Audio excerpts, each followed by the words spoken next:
Hey, this is Basketball Talk 77, and today's video is about the Indiana Pacers.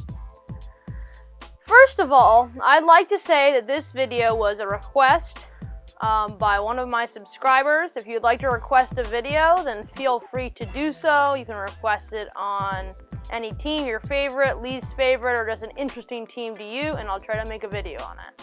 And I'd also like to say thank you for all the views I got on my last video about the Miami Heat.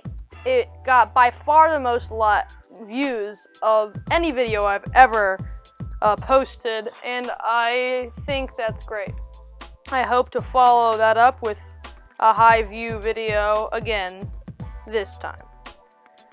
Anyway, today's video is about the Indiana Pacers and how they could either be contenders or just first round exits. And I'd like to start with a bit of a recap. Now, the Pacers have been pretty decent. They've been a good team, a respectable team, for the past few seasons. They've been the 6th, the 7th, the 5th, the 5th, and the 4th seed. And that's pretty good. That's consistency, but they've also never been higher than the 3rd seed, and in all of those seasons, they've been first-round exits. They've never made it to the 2nd round. And that's really not a contender. That's not ideal. They've had many different groups as a core, but this year, or last year, they've looked more promising than ever. I think they were a bit unlucky that they faced such a good team in the first round in the Miami Heat, who are amazing in the bubble. But I think if they had perhaps faced another opponent, then perhaps they could have gone past the first round. But they're only going to be better this year because they have lots of good players. And there are many issues with the Pacers that I see that they need to fix, but if they fix them, they've got a good chance of being a good team. So first of all, I think we should talk about the Pacers' key pieces. As for the draft, I'm not really going to talk about the Pacers' draft picks, because as for now, because they're a playoff team, none of them are really too valuable. And there are good picks late in the first round, but there's no way to be absolutely sure they're going to be good, and they're kind of unreliable that way.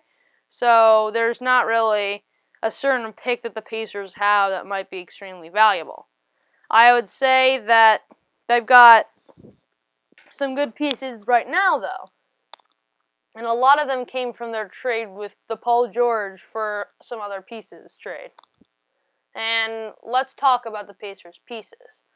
So first of all, they have TJ Warren. He is their leading scorer, and he averages 19.8 points, 4.2 rebounds, and 1.5 assists on 53.6% shooting from the field.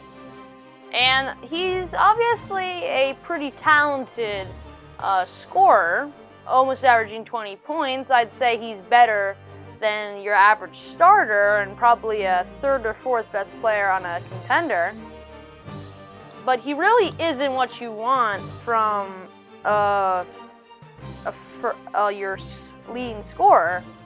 I mean, he's not amazing at a lot of other things. He's a good two-way player. He's good at offense and defense. But he's not a particularly good rebounder, and he's not particularly good at passing. He's not a very good playmaker. And so he really he's not multi-dimensional enough to be good enough as their leading scorer, and he's definitely not the leading scorer for a contender. And this problem, this lack of scoring, is going to be the thing that I'd say plagues the Pacers the most throughout the last few seasons, and we'll talk about that later. But we should now talk about our second player, which is Domantas Sabonis, a second key piece for the Pacers. He has averaged 18.5 points, 12.4 rebounds, and 5 assists on 54% shooting, and so he is much better as a well-rounded scorer. In terms of his rebounding and assist numbers, he averages the second most assists on the team, I believe, and also the most rebounds. So he's definitely more well-rounded than T.J. Warren is. And he has lots of potential, Domantas Sabonis does. Because after all, he's only in his 4th season, has been rapidly improving when it comes to his game. And his last year, he became an all-star for the first time. And I believe, at least, he will be an all-star next year as well, if he plays just as well. Even with all this, he could still play better, because he has lots of room to improve, still a few years until his prime. And also, he's playing with another player that is kind of bunching up the paint, and we'll again talk about that later.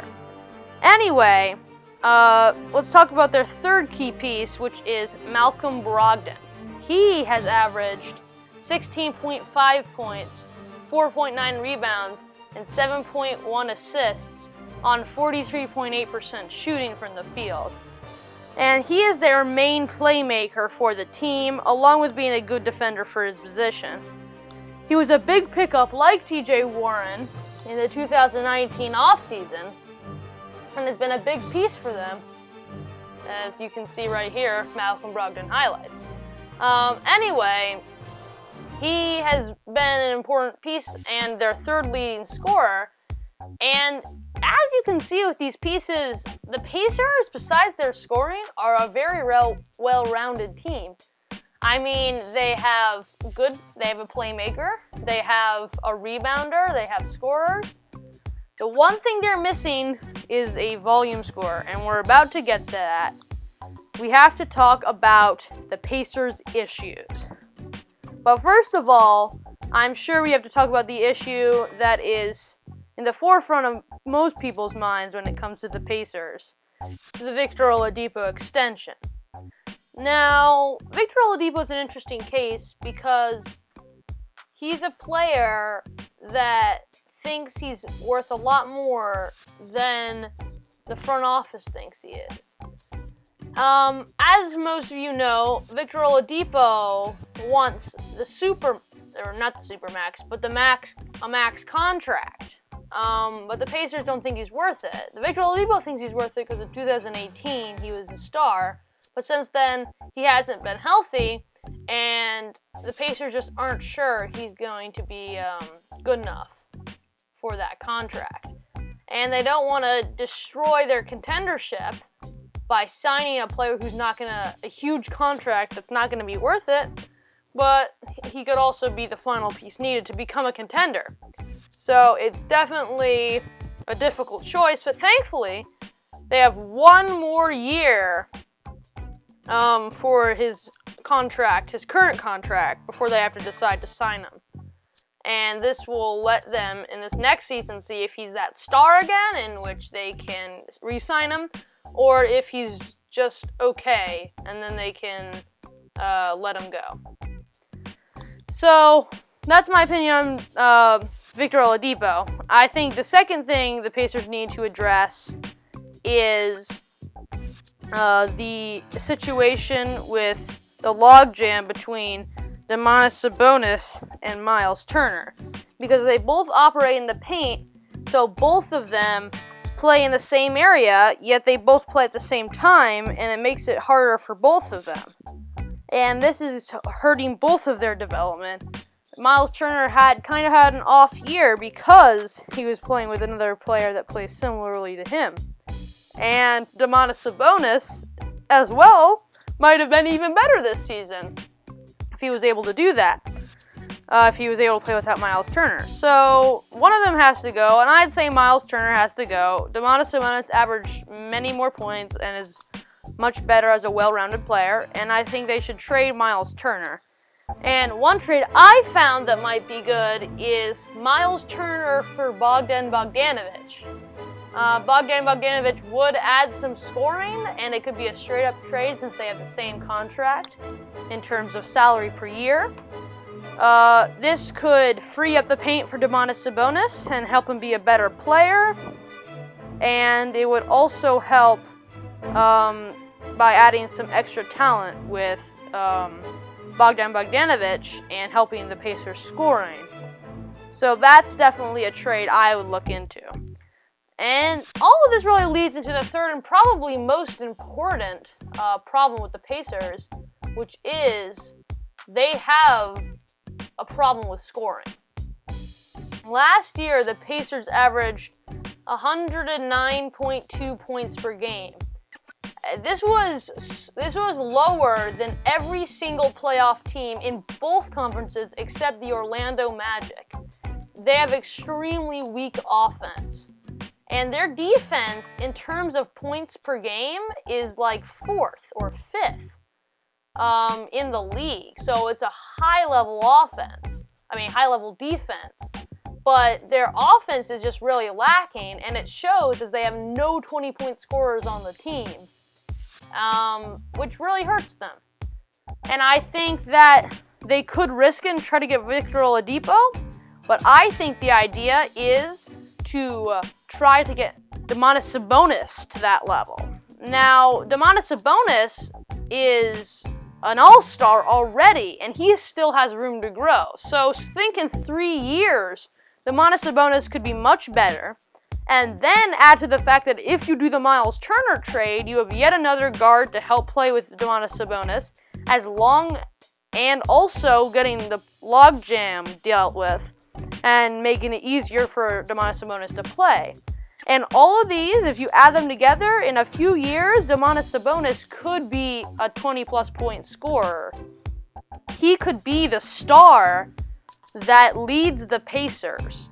And with surrounding pieces like Bogdan Bogdanovic, TJ Warren, and Malcolm Brogdon, and as long as with good defense and some other good supporting pieces, the Pacers could be contenders in the NBA.